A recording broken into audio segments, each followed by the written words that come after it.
welcome to another episode of The Rundown. I'm your host, MaryCatherine. We dive deep into how the news you watch every day gets made on this show. And for the past couple episodes, I've been going into the WRAC Plus original shows that we have on our free streaming app. Last week, I had Madison Ohms. This week, it's Tyler Hall here to talk to me about Beyond the Forecast. Welcome, Tyler. Thank you so much, MC. Appreciate it. Of course.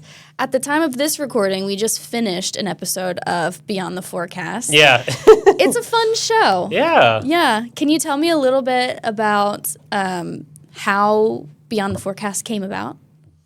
It was an idea that was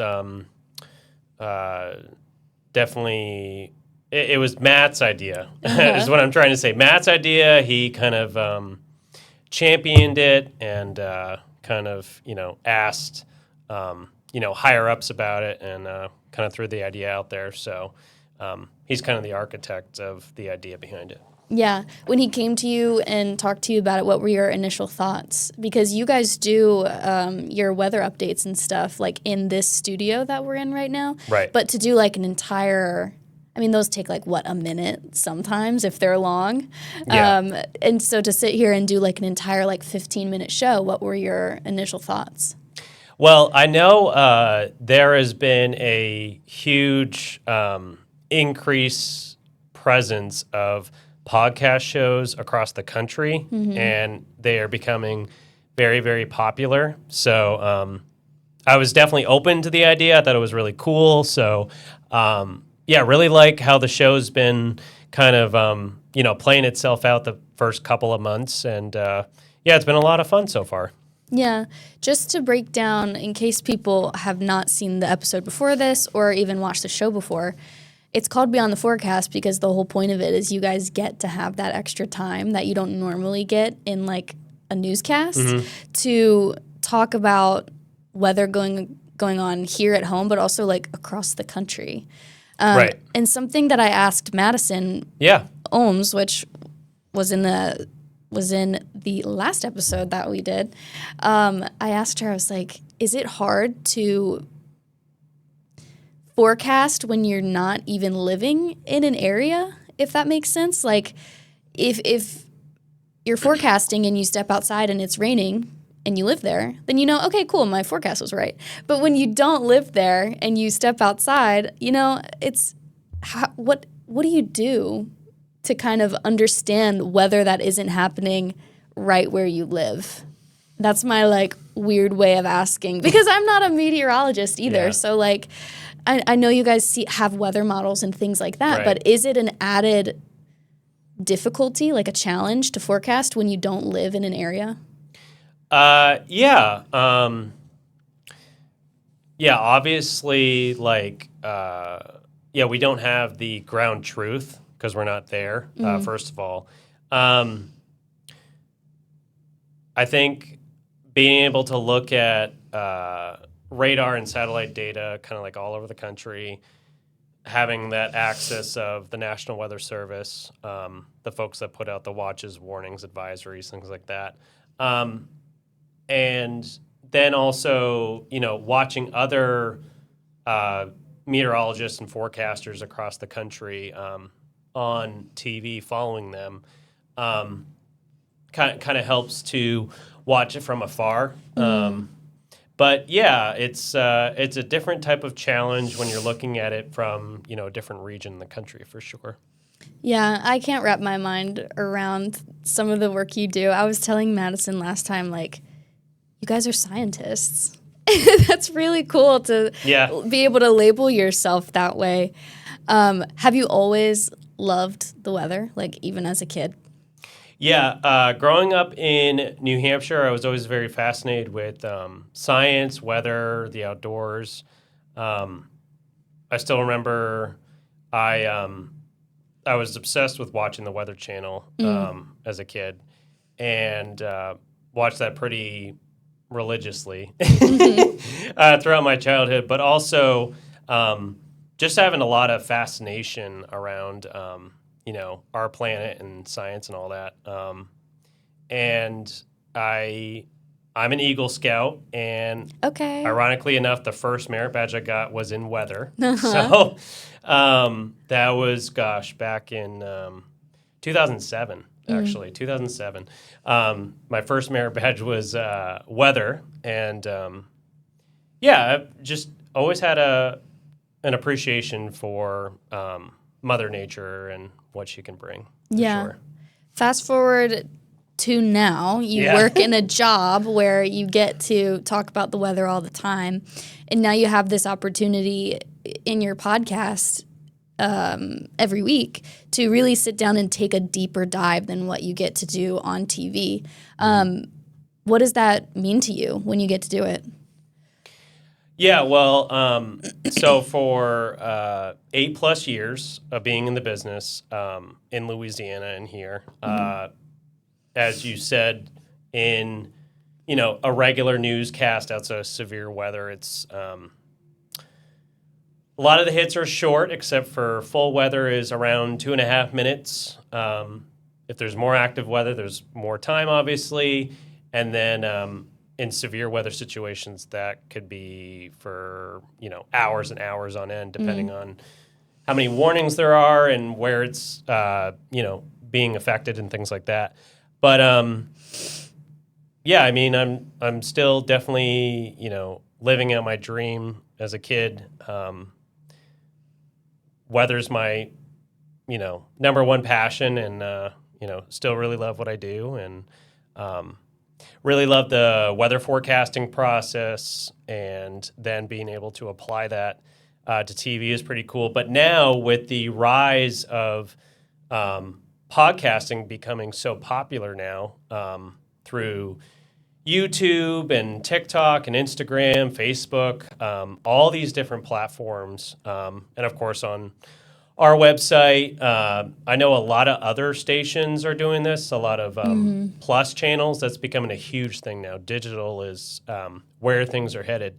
So it is pretty cool to be part of that kind of growing, aspect in broadcasting being digital. When you do the shows, what are some of your favorite parts of the shows? The Beyond the Forecast. Beyond the Forecast. Beyond the Forecast. Yeah, okay. I think just like, it's more of a relaxed conversation. I'm not in a suit. Yeah. I don't have my earpiece on. I don't have my microphone on. Granted, we do have a mic here. It's a different type of mic. Yes. But you don't have a producer yelling in your ear. Rap. Yeah. Which is their way of saying, you got to move on. Get off the screen. It's more relaxed, and I actually am really enjoying talking about other types of weather going on in the country. In the past couple of weeks, it's been active with fire weather, a lot of wind. Heck, we just had a huge blizzard in where I used to grow up earlier this week, and California getting a lot of really bad weather. So it's been cool to be able to talk about other weather going on in other parts of the country as well, not just here in Central Virginia, that we heavily focus on, on air and on social media and on our digital weather videos, as you mentioned earlier. So part of one of the many things that we do when we're on duty is we update the website, which in turn also updates the news app and also update our social media pages. So, it could be a lot for sure, but it's kind of how, as I said, that's kind of how things are going. You know what I mean? So. Is there something that you really want to do on Beyond the Forecast that you guys haven't done yet? I know Madison said she really wants to bring in guests and talk to guests either live or over Zoom. But I was saying with Madison, one of the really fun things about it is that you guys make these really cool graphics for things that you don't always get to share on TV. And so that's been something that just as a viewer, I've really enjoyed watching, is seeing what are these different graphics that they're able to make and kind of demonstrate an idea that the regular person just watching TV doesn't really understand, but now I do because I have this visual way of understanding it. Right. Is there something that you really want to try on Beyond the Forecast? Yeah, I think having guests on would be pretty cool. Yeah. Yeah. Maybe around the severe weather season, and then also the hurricane season. Next winter's winter season, things like that. That would be pretty cool to talk about specific seasons around Virginia. Yeah. Yeah. She was saying she has a few friends like who are meteorologists in different markets who just have to forecast such different environments than we do. Right. And so she thinks that would be a really fun way to like tie in the forecasting you guys are doing, like we said, from across the country with also that added element of someone who does have that, what did you call it? That ground truth of being there. Yeah. So I think that would be really cool. And I would help you guys do that because I'm the producer behind all of it. So I'm taking notes as we write of all the things that we're going to do on Beyond the Forecast. Another thing that we've been really trying to get people to do is ask us questions. Yeah. And I wanted to show folks where this is 24/7, okay? This question lives on the website all the time. And you can go find it and ask Tyler, Matt, Madison, sometimes Jessica when she fills in for this show. Right. Any questions you have about the weather, whether it's current or even like, I don't know, something from the past that you maybe have a question about, or just a generic question like, what is rain? They would be happy to answer it. No question is silly, I promise. So you can find this on our website. If you go to the Watch tab and then go to WRAC Plus Originals and then scroll down, this is the show right here. This is where we have all of our shows. You can watch everything up there. But you can hit StormTracker8 Beyond the Forecast, and it takes you to this homepage where you can find all the episodes and articles attached to them. But you can also find our poll here, and it's really easy to fill out, and I'm going to show you with my handy-dandy keyboard here. You just fill out your name. You don't have to give us your last name if you don't want to, but then you just write something out and send it. And oh my gosh, my thing went away. There it goes. This happened. This happened last week too. Hi Tyler, and then just give us permission so that way we can use it and we can show the question on Beyond the Forecast or even on TV if we had to. And then you just hit send. And then it'll send right to me, and I'll be able to tell Matt and Tyler and Madison, hey, we got a question today, and here's what it's about. I love when we get questions. We've gotten a few, especially when you guys were covering all of the snow and ice. People had a lot of questions then because at that point, it's a matter of safety, and dangerous things going on, and people had a lot of really good questions, like, how do I drive safely if I have to? Because people like you and me, we had to drive to get to work because we're essential. Right. And it was really cool to kind of see where people's minds were, because some people like me love the snow and are just happy for snow. But there are definitely some good questions to be had about safety and what people can do to make sure they're not getting themselves in dangerous situations. Yeah. In any big weather event, people are going to be asking questions. When it comes to driving, am I going to lose power? Is there going to be damage at my house? How the roads in my neighborhood are going to be, things like that. Weather affects, how we plan every day, indoors or outdoors, long sleeve, short sleeve shirts, sun gear, rain gear, winter gear, all that type of thing goes into our daily decision making, depending on what the forecast is in store. Yeah, good point. The first thing I do when I get up is I ask my Alexa what the weather is, so I know what to wear.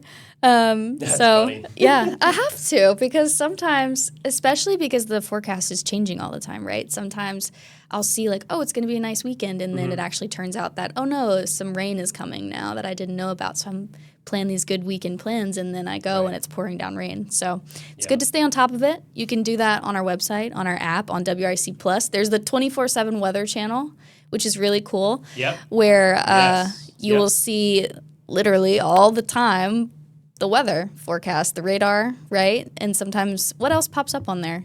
Yeah, so Matt put that together late 2025. So it's it's the radar, it's the like current conditions outside. I saw it earlier. It does have the latest drought, since Thursdays is when we get the drought update, and we do have a good update there. We did make improvements, which is good news, versus recent weeks. And there's a lot of weather cameras in there. All the weather cameras that we show on air, that's on there. Also, traffic cameras and traffic maps. So it's weather and it's traffic maps, and it's also our digital weather videos, and also our Beyond the Forecast videos go in there as well. Yeah. So yeah, it's a useful tool if we're not live on air to just go and check the weather. If you've got your at home and want to check out that on the TV real quick, and I use it all the time. So, well, thank you, Tyler, for joining me. You guys can watch Beyond the Forecast Monday through Friday at 1:30. Yep. Usually we're pretty good about getting up on time. Sometimes we have issues, but it's okay. We get up. So just stick around. I promise we'll make it. Yeah. And it's a lot of fun. And we hope you guys ask questions. Please ask questions. We want to hear your questions. So Yeah, absolutely. all right. See you next time.